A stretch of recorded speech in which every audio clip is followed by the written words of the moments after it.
for each of you, what's the hardest part about coming back today, 24 hours after that game or less than?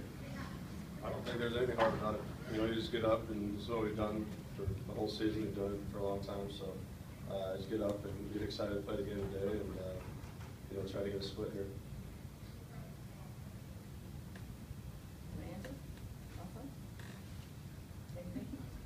Next question.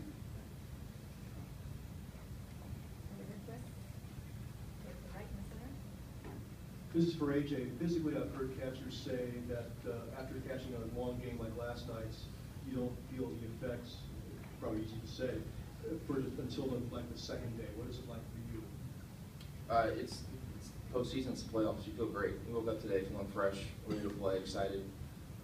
There's no time right now for bumps and bruises and aches and pains. That goes away. That's what adrenaline's for. That's why we have this short playoff, as Clayton said, it's a sprint. You just sprint right now through this month, and you forget about anything you're feeling. Just get out and play ball. Next question. Okay, back center right again. AJ, what's it like to catch Clayton Kershaw's curveball and face Adam Wainwright's, and where do you think those two pitches rank in baseball right now? I mean, these are probably two of the premier curveballs in all of baseball. I know with Clayton's, it's just such a difference maker for him. His ability to change speeds.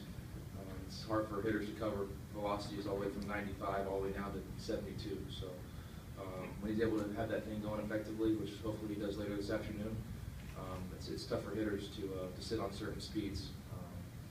You know, and with Adam, I mean, he's just such a competitor as well, and you know, we'll see him in a couple days. But he just kind of got a taste of it the other day watching that game on TV. I mean, just how confident he is with his curveball. He throws it any count at any time. He's got the ability to throw for strikes and then shorten it for strikeouts. So it's a challenge, and that's why those guys are at the top of the list every year for best pitcher in the National League.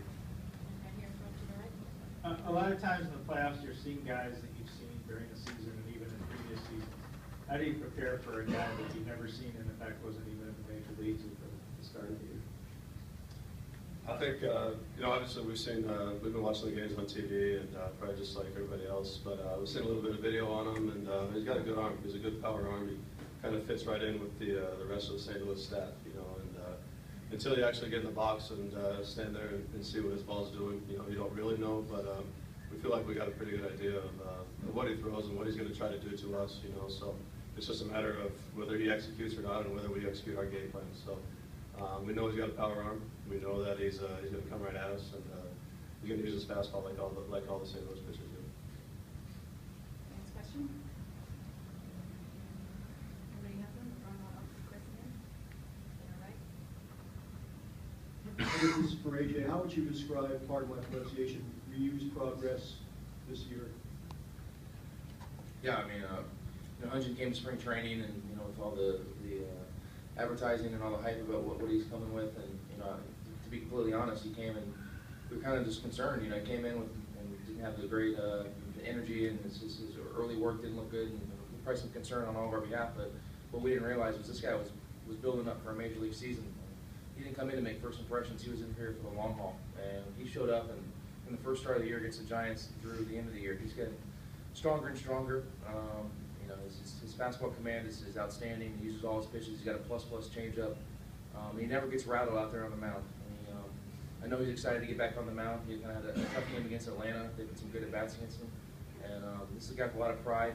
This guy's been a world-class pitcher on the world stage, baseball classics and Olympics. And I know he's excited to get back out there in the Game 3.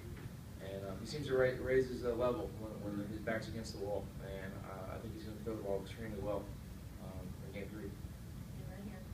Yeah, so both of you all, probably AJ in particular, you all last night were bombarded with questions about managerial strategy. It's happened before. How much of a distraction is that to you? Difficult, hard to answer those sorts of questions after a game like that? Yeah, it's part of the game. Everybody's gonna look back and second guess things that happen. But for us, it's something we just kind of put aside. Like you said, maybe it's a small distraction. But it's not our job. We trust our coaching staff and we trust our manager. They prepare really as hard as we do. We're in the cage and in the weight room getting ready. They're in meetings and they're looking at video and they're preparing for situations that might arise during the game. and they're just using the information they can to make the best judgment they can. And we trust what they're doing. We trust the decisions that they make, and it's up to us to execute the decisions that they put on us. And you know, everybody talks about the situation last night. We were 1 for 10 with runners in scoring position. We didn't get the job done. It's on us as players. We shouldn't even been in those situations. We could have put a lot of runs on the board, and you know, we got a great pitching performance from Zach, and we just didn't execute our job. And so, unfortunately, part of the job of being a manager is at the end of the day, you have to answer questions about decisions that are made that didn't work out, maybe with the way that they were intended to. I think AJ covered that. I mean, we're players. Let's go out and play. You know, and like AJ said, if we drive the guys in when we're supposed to drive them in, nobody even talks about it. Right there, front center. Hey, just to follow up on what you said about Ryu, it seemed like in his last start, there were a couple plays in the field there where maybe he was a little bit frustrated for the first time there. How difficult do you think it is for a rookie pitcher as for his postseason start to bounce back from that? I don't think it'll be hard for him at all. He's so battle tested, and he's been through so much that I think he's going to throw the ball extremely well. And yeah, there's some kind of goofy plays. You know, the 3-6-1 double play was kind of tough with the footwork at the bag, and then kind of a tweener ball with the first and third play that scored down the line that Johnson hit. I probably could have done a better job personally directing him to throw the ball first, and I would probably give him more instruction on that ball. So I take a little bit of the blame for that decision. But he, you know, he's never rattled. He never shows any emotion on the field. He's out there. He's got that poker face. He throws the ball. He does his job, and he gives us a chance to win every time out.